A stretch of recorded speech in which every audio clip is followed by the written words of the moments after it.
तभी ऐसे हमको आत्मवाणी होती है कि हे दुष्ट पापी कंस, जिस बहन की तुम विदाई कर रहा है उसी बहन का आत्मा लाल तेरा होगा।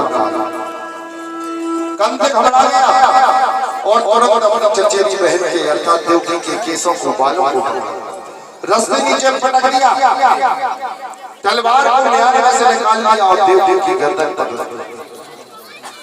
तुरंत बसदेव ने पकड़ा कि अरे महाराज ये क्या कर रहे हो, ऐसा नहीं होता है। बोले महाराज अभी हमको आकाशवाणी हुई है कि देवकी का आत्मा लाल और तेरा होगा काला।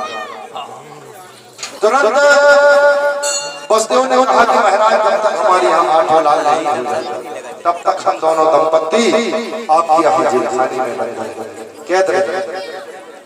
तब तो क्या था, तुरंत बसदेव देवकी के लिए कंस ने जेलखाने में पटक दिया। कालांतर में समय का चक्र बीतता गया कि प्रथम पुत्र जन्म लेता है और प्रथम पुत्र जैसे ही जन्म लेता है लाल के बसदेव ने कंस को प्रथम के नाम से उस पुत्र को देखा। तुरंत कंस ने कहा कि महाराज ये मुझे क्या मारेगा। बोले ले जाओ उसे।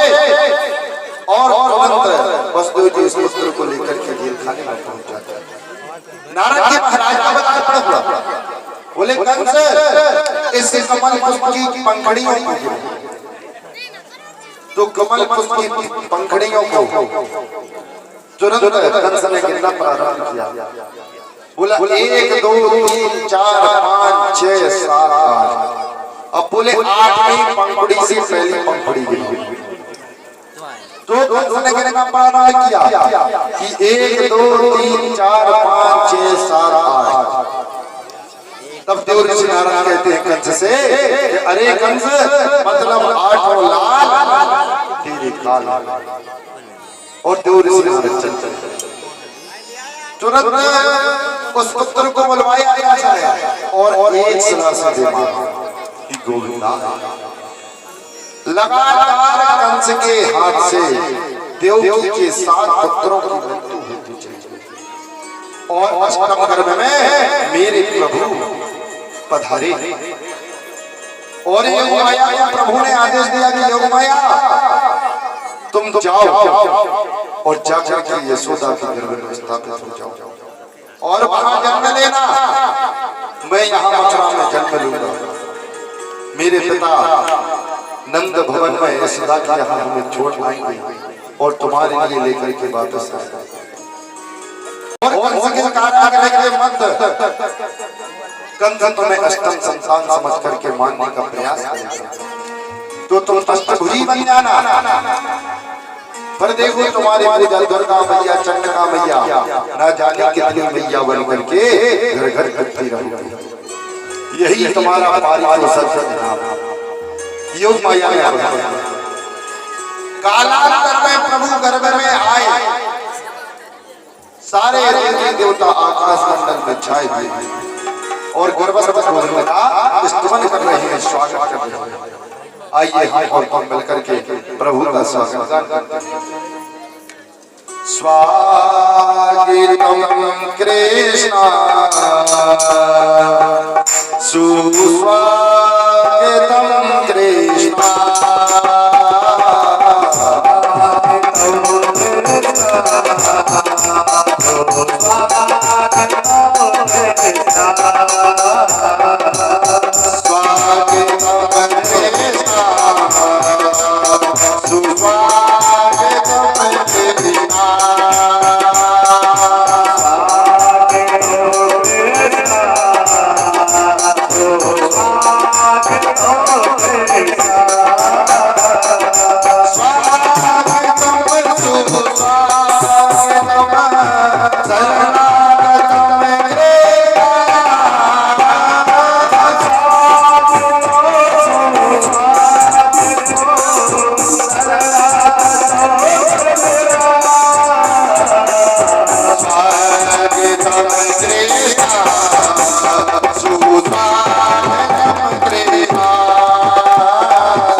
सर्वगुणोपेता काला परम सोवना।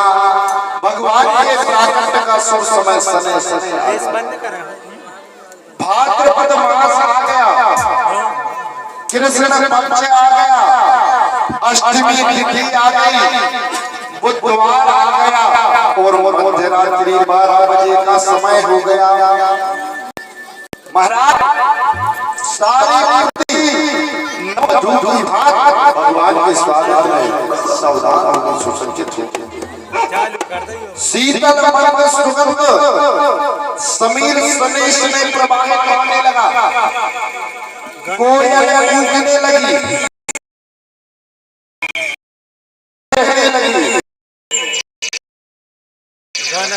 पपीहे मधुर सुर में मैना चिड़चिड़ाने लगी, मैना बोलने लगी,